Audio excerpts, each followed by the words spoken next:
విశాఖ సింహాద్రి అప్పన్న సన్నిధిలో ఘనంగా ముక్కోటి ఏకాదశి వేడుకలు నిర్వహిస్తున్నారు. ఆలయంలో ఉత్తర ద్వార దర్శనం చేసుకుంటున్నారు భక్తులు అధికంగా వస్తారనే అంచనాలతో ముందుగానే అన్ని ఏర్పాట్లు చేశారు అధికారులు.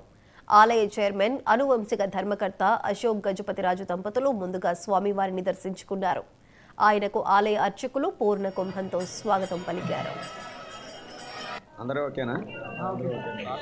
కొంచెం ఇటు అదే సరిపోతుంది. అలా సుందరాయ శుభాంగాయ మంగళాయ మహోజసే సింహశైల నివాసాయ శ్రీ నృసింహాయ మంగళం.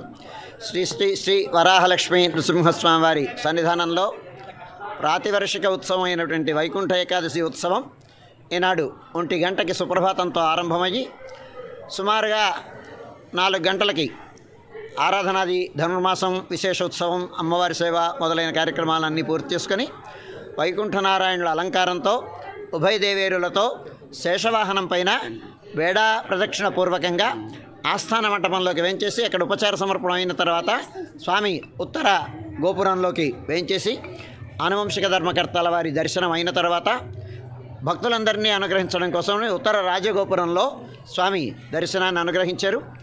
ఇది చాలా విశేషం. సాధారణంగా అన్ని విష్ణాలయాలలోనూ ఈ కార్యక్రమం జరుగుతుంది.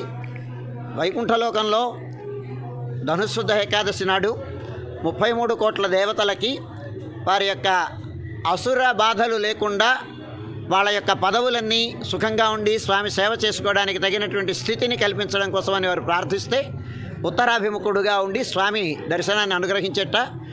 దాన్ని పురస్కరించుకొని విష్ణాలయాలలో అన్నిటిలోనూ ధనుశుద్ధ ఏకాదశి నాడు ఈ వైకుంఠ ఏకాదశి ఉత్తరద్వార దర్శనం అనేటువంటి ఆ సన్నివేశాన్ని ఇక్కడికి కళ్ళకు కట్టినట్టుగా భావించుకొని ఇక్కడ చేసేటట్టుగా చేయడం అనేటువంటి సంప్రదాయం.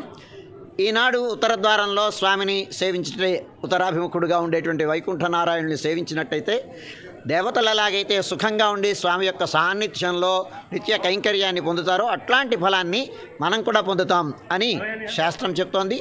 అందుచేత ఉత్తరద్వారంలో ఉత్తరాభిముఖుడుగా ఉండేటువంటి వైకుంఠ నారాయణ అలంకారంతో ఉండేటువంటి స్వామిని సేవించి చతుర్విధ పురుషార్థాలని పొంది దేహాంతమందు మోక్షం పొంది నిరంతరం స్వామి మళ్ళీ పునర్జన్మ లేకుండా స్వామి కైంకర్యాన్ని చేసుకునేటువంటి స్థిర నివాసం వైకుంఠ నివాసం ఏర్పరచుకునేటువంటి అనుగ్రహాన్ని స్వామి అనుగ్రహించాలి అని ప్రార్థిస్తూ స్వామిని సేవించండి, ఈ ఫలాన్ని పొందండి అని ఆహ్వానిస్తున్నాను.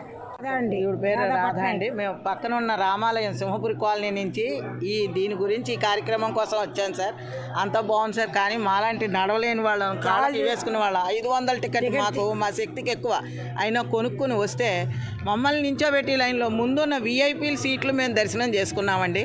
అది బాగాలేదు సార్. అక్కడ రిక్వెస్ట్ చేసి అక్కడ ఉన్న పోలీసులకు కూడా చెప్పాం సార్, వాళ్ళని కొంచెం పక్కకి తప్పుకోమనండి, వెళ్ళిపోమని అనవండి. ఎందుకంటే వాళ్ళు దేశానికి సేవ చేస్తూ ఉండొచ్చు. కొంచెం పక్కకు తప్పుకుని మాలాంటి సామాన్య భక్తులకు కూడా స్వామిని చూసే అదృష్టాన్ని కలిగిస్తే మిగతా వాళ్ళు వెళ్ళిపోండి మేము 500 పెట్టుకుని వచ్చి కనీసం ఒక్క సెకండ్ అయినా స్వామిని దర్శించుకోకపోతే మనసు బాధ అనిపిస్తోంది సార్. కనీసం అక్కడ ఉన్న పోలీసులను కానీ మిగతా సిబ్బందిని కానీ విఐపీలు మీకు ముఖ్యమే, మేము కాదనం. మాకు కూడా సామాన్యులకు కూడా దర్శనం ఇప్పించమని చెప్పండి దయచేసి. పక్కకు నించోబెట్టి దర్శనం చేసుకున్నాడు ఆ దగ్గరికి వచ్చినప్పుడు చూడండి. అది మా ఈరోజు వైకుంఠ ఏకాదశి సందర్భంగా సింహాద్రి అప్పన్న దర్శనానికి రావడం జరిగింది.